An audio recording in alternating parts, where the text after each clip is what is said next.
2026 मकर संक्रांत 23 वर्षांनी येणारा दुर्मिळ योग जाणून घ्या तिथी, मुहूर्त, देवीचे स्वरूप आणि भविष्य संकेत।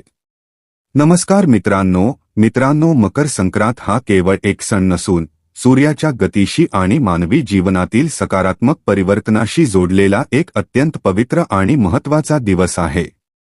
हिंदू धर्मशास्त्रानुसार मकर संक्रांतीपासून सूर्य उत्तर दिशेकडे भ्रमण करू लागतो, ज्याला उत्तरायणाचा प्रारंभ मानले जाते।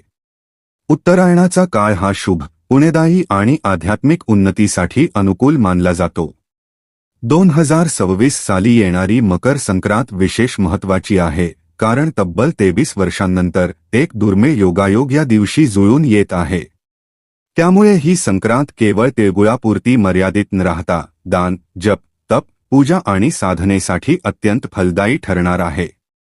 या लेखामध्ये आपण सविस्तरपणे जाणून घेणार आहोत 2026 ची मकर संक्रांत नेमकी कधी आहे, पुण्यकाळ आणि महापुण्यकाळ कोणता आहे, संक्रांती देवीचे स्वरूप कसे आहे, त्या स्वरूपावरून मिळणारे भविष्य संकेत कोणते आहेत आणि कोणती दानधर्माची कार्ये केल्यास अधिक पुण्यप्राप्ती होते। मकर संक्रांतीचे धार्मिक आणि आध्यात्मिक महत्त्व। हिंदू पंचांगानुसार सूर्य जेव्हा धनु राशीतून मकर राशीत प्रवेश करतो त्या दिवशी मकर संक्रांत साजरी केली जाते। हा दिवस उत्तरायणाचा प्रारंभ मानला जातो। उत्तरायण काळात सूर्यदेव उत्तर दिशेकडे प्रवास करतो, त्यामुळे दिवस हळूहळू मोठे होऊ लागतात आणि रात्रीचा कालावधी कमी होत जातो। धार्मिक दृष्टिकोनातून हा काळ अत्यंत पुण्यदायी मानला जातो। या काळात केलेले स्नान, दान, जप, तप, ध्यान आणि उपासना यांचे फळ अनेक पटींनी वाढते, असे शास्त्रांमध्ये सांगितले आहे।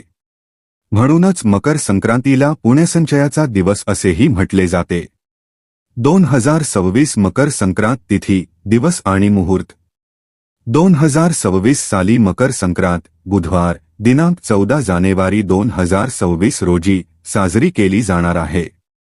या दिवशी सूर्य मकर राशीत प्रवेश करणार आहे दुपारी 3:13 या प्रवेशापासून पुढील काळ पुण्यकाळ म्हणून ओळखला जातो।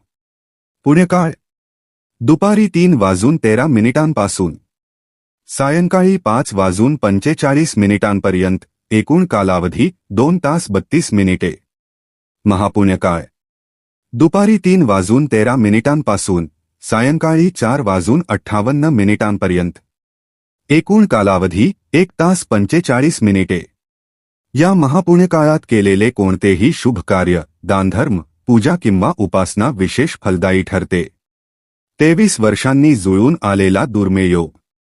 2026 ची मकर संक्रांत आणखी एका कारणामुळे विशेष मानली जात आहे। या दिवशी मकर संक्रांत आणि षटतिला एकादशी हे दोन्ही योग एकाच दिवशी येत आहेत। असा योग तब्बल 23 वर्षांनंतर जुळून येत असल्यामुळे या दिवसाचे महत्त्व अनेक पटींनी वाढले आहे। याशिवाय या दिवशी सर्वार्थ सिद्धी योग आणि अमृत सिद्धी योग हे दोन अत्यंत शुभ योगही निर्माण होत आहेत। या योगामध्ये केलेले दान, पूजा, मंत्रजप आणि धार्मिक विधी अडथळे दूर करणारे, सौभाग्य वाढवणारे आणि इच्छापूर्ती करणारे ठरतात, असे ज्योतिषशास्त्र सांगते।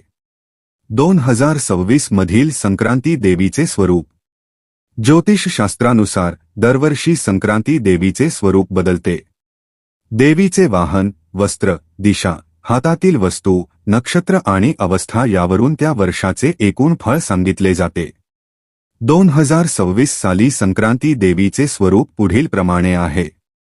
देवी वाघावर आरूढ असून घोडा हे तिचे उपवाहन आहे। तिने पिवळ्या रंगाचे वस्त्र परिधान केले आहे आणि हातात गदा धारण केलेली आहे। वयाने ती कुमारिका असून बसलेल्या अवस्थेत आहे। तिच्या एका हातात जाईचे फूल आहे।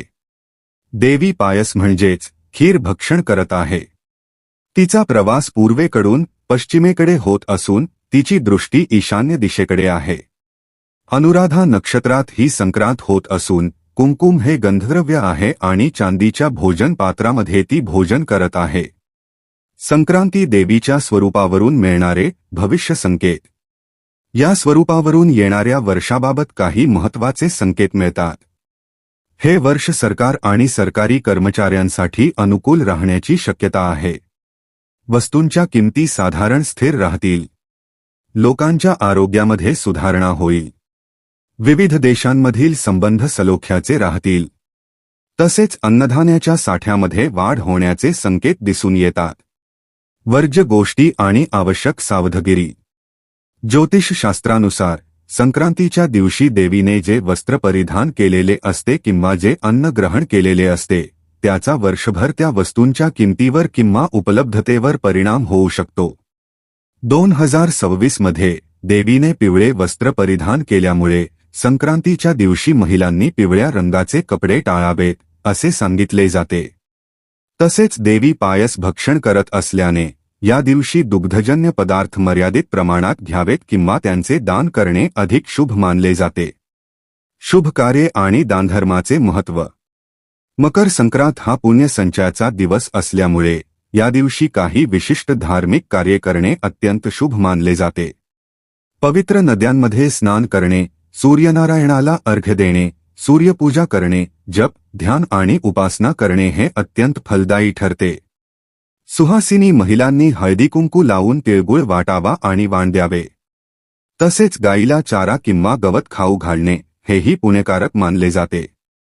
दानाच्या दृष्टीने तीळ, गूळ, तिळाचे पदार्थ, नवीन वस्त्र, भांडी, गहू, तांदूळ, डाळी, सोने, भूमी किंवा घोडा यांचे दान करता येते. शक्य नसल्यास गोशाळेत दान देणेही तितकेच पुण्यकारक मानले जाते.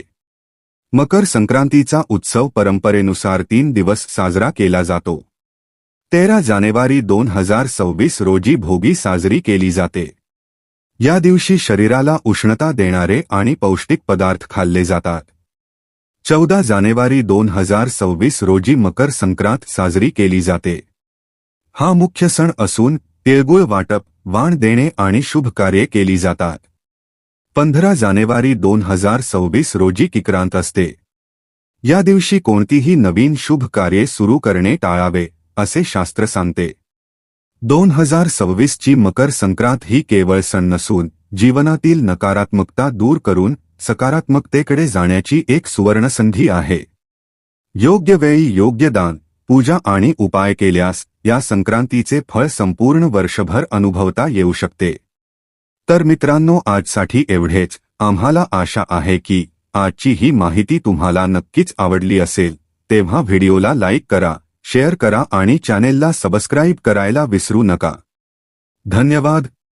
हर हर महादेव.